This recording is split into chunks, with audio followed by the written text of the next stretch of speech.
are going to be talking about 7 practices that parents should avoid to prevent child obesity. Now, before we get into the conversation, it is important to mention that we are not doctors, okay? We are not certified nutritionists. We're just talk show hosts, okay? And this is just our opinion on some of the things you could do. Now, granted that obesity is just not carelessness. Sometimes it could be genetic factors. We have seen children who were born when they were so big. You're like, damn, what happened? I remember when my brother was born, he was huge. He was, wow. Was already chubby. He looked like he was 3 months and he was a newborn. So a lot of factors do play into childhood obesity. Yes, it can be solved. Yes, it can be mitigated. There are things that can be done and that you could do to get your child into the gym because they're too big. It kind of feels like it's torturous. So before you get to that stage, there are a few things you need to do. And one of them is portion control. And when we say portion control, we don't mean become an almond mom. You have heard the term on social media of these moms who give their children almonds as snacks, or, you know, a spoonful of soup and a slice of bread for dinner. We're not saying that. We're saying be reasonable in the amounts of food you present to a child. And one thing I noticed is children kind of grow up and continue to do things that they have seen being done. When I grew up, I knew chakula unafaa kuweka kirudo, yani kanakaa hivi. Kama haiko hivi, unatesa bwana yako, unatesa familia yako. So when I grew up and I went to other households and they were serving a rice here, a stew here, and a salad here, I was very confused. I was like, guy, hatutaamka usiku. So the things you kind of do when a child is small, trust me, they're going to continue into their adulthood. So from the very beginning, usikue greedy, tafadhali. Eka chakula kidogo. Ama eka a reasonable amount that you're going to finish and be satisfied. Another thing, especially when it comes to yes, when you're trying to ensure your child is satiated, it's important for you to make sure that you're giving them the correct foods, because a lot of us have become very, very crutched when it comes to fast food. I want KFC. You're over there giving the child my fried chicken zuko tu. You ndio kazi, my fried chicken na mafiza. Now this kid, all they know how to eat is just fried food and pizza, and there's nothing wrong with it. Nothing wrong with, you know, doing it every so often, but like even you as an adult, when you eat pizza that much, you also have, your body starts telling you, we hapana, wacha hiyo, hebu nipatie hata, you know, kanjugu kamoja Surprise me with hivi, some kale. you know, shock me with some spinach or some cabbage. I feel like as an adult, if that is happening to you, then understand that your child is the same way. These are kwanza growing children. Their bones, their bodies are not fully formed. If all they're eating is Weetos and Weetabix, for breakfast, Weetabix. For lunch, chicken fried from KFC. For dinner, pizza. I think you're going to start seeing the effects of that very, very soon. And especially considering the portions that unfortunately we also allow our children to have sometimes.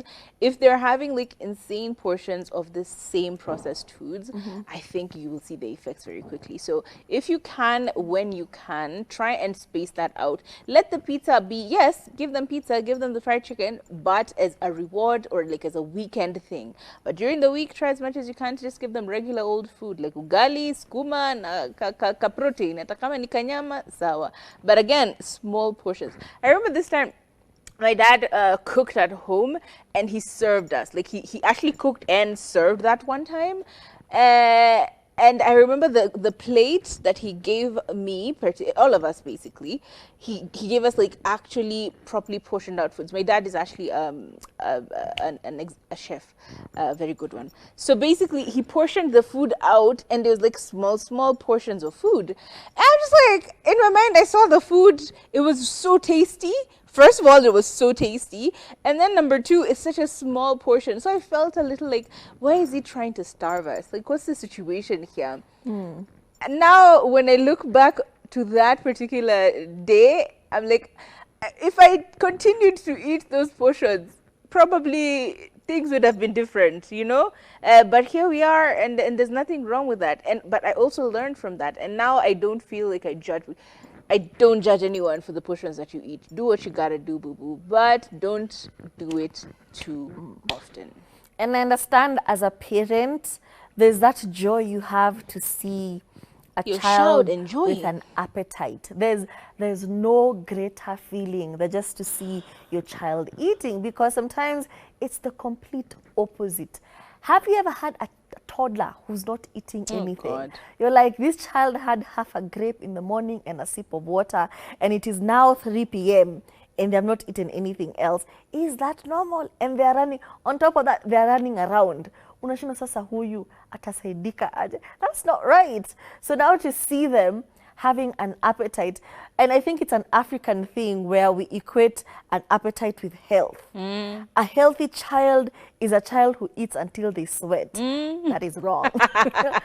Love the sweat. Like a sweat on the nose over here. So, kaangalie katoto kazuri. No, please let us unlearn that behavior. Yeah. A healthy child is a healthy child. Yeah. Period. Not based on the amount that they consume. And for us to get there, let us stop using food as a reward. There are other reward systems for your child that do not involve food. See, every time ati, ukimaliza homework, nitakupatia mandazi. What do you mean? Yeah, and I grew up in such a situation.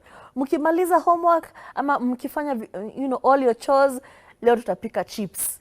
So now you kind of equate in your mind, like you're wired to think of food as a reward. So anytime you treat yourself, wengine they treat themselves, they go to Dubai. What do? You treat yourself, you go online and you buy food. That's treating yourself. This is me. This is also, I treat myself with food. When I feel like I've done something very nice, utanipata nimeteremka hapa aka hoteli hapa chini.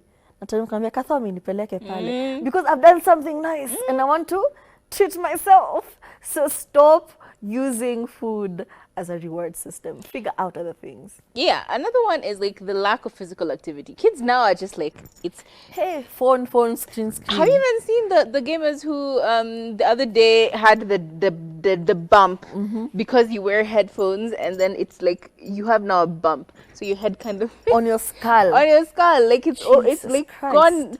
It's what the hell, and that is simply because you're constantly sitting down, slouched, you're gaming constantly. That's all you do. Your Your head is growing around your yes, headphones. yeah, it's changing the shape of, because that's insane. Imagine you wear your headphones, your headphones so much that your head is now moving in order for the yeah, that's insanity.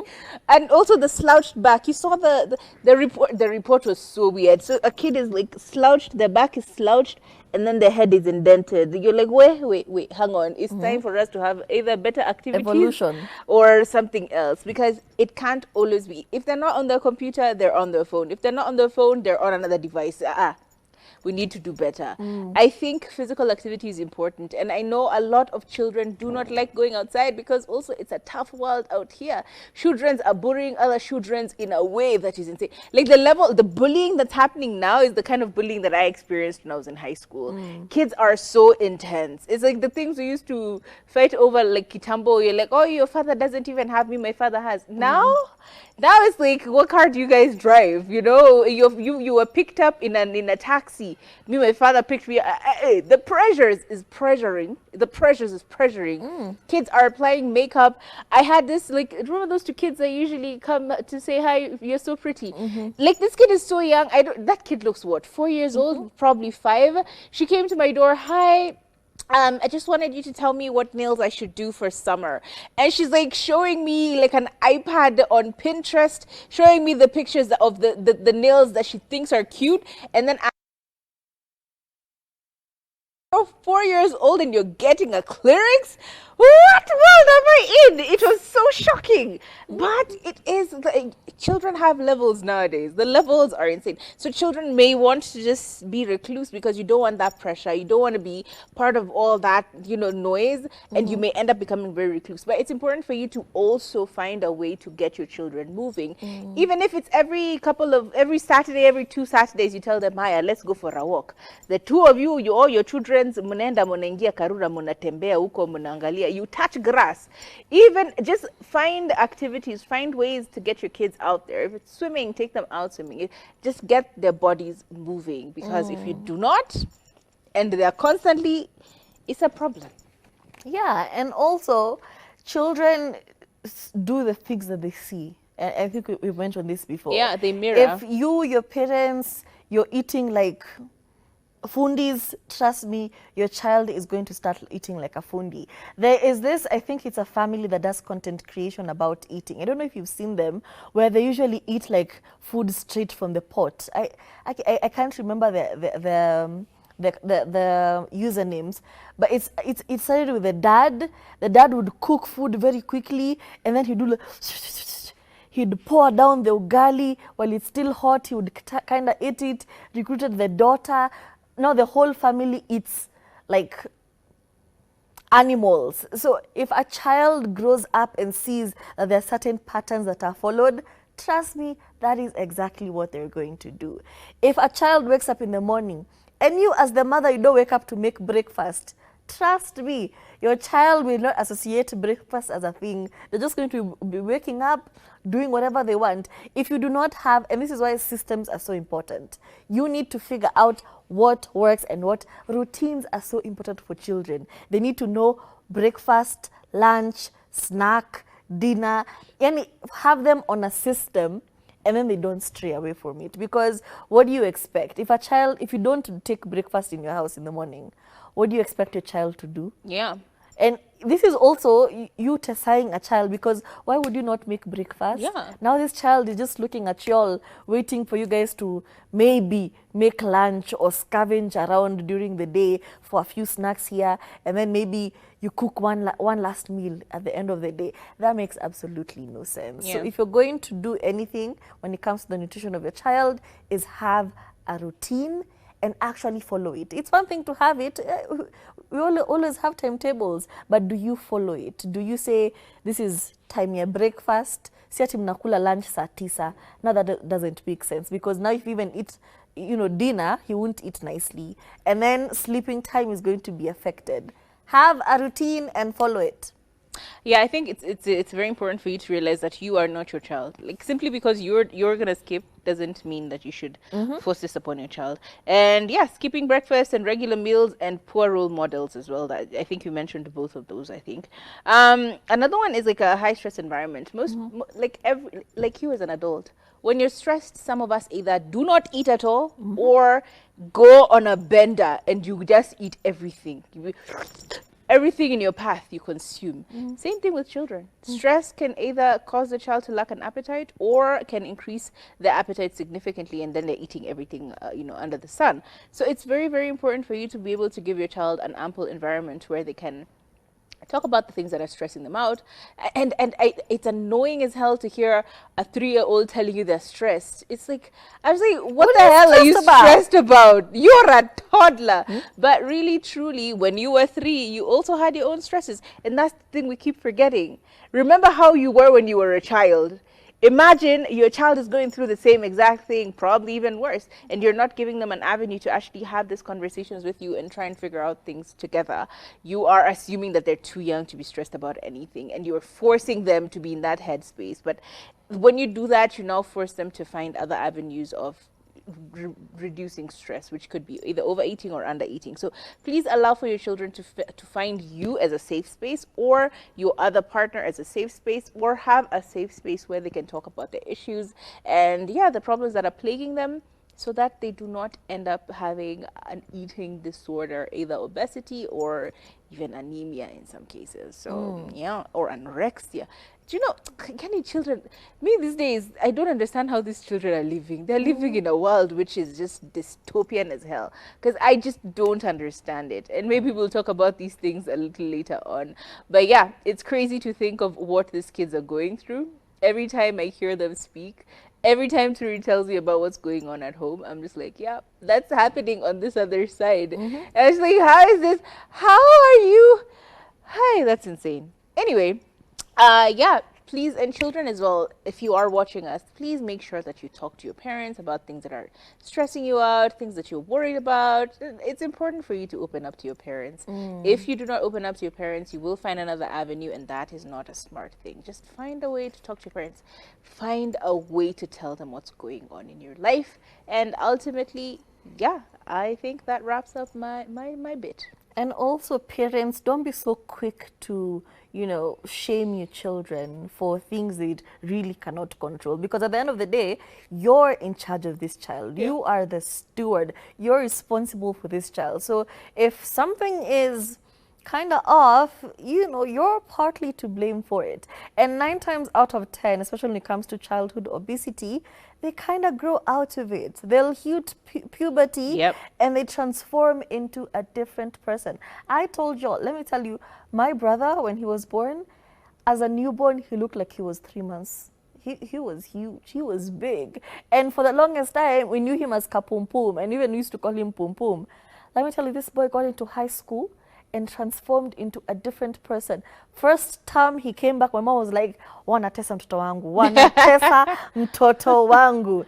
And then after that, he kind of joined basketball. He was now into sport. He was now an athlete. We were like, hey, what's going on? So let your child enjoy life. Let them grow. Motivate them. Just don't be that parent who shames their child. Yeah. Don't do that, babes. Yeah. Yeah. And that was our show. My name is Turife. See you tomorrow. My name is Kathami Kathami. Bye.